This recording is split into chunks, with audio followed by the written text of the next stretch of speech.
शान्ताकारं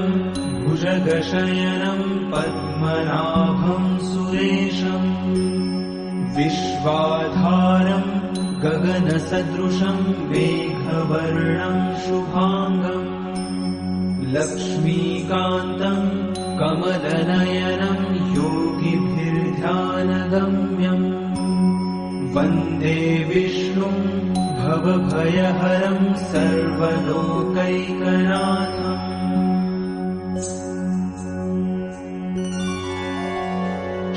शान्ताकारं भुजगशयनं पद्मनाभं सुरेशम् विश्वाधारं गगनसदृशं मेघवर्णं शुभांगम् लक्ष्मीकान्तं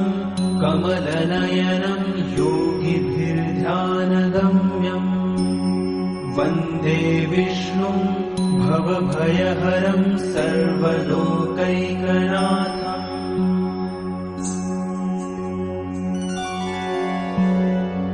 शान्ताकारं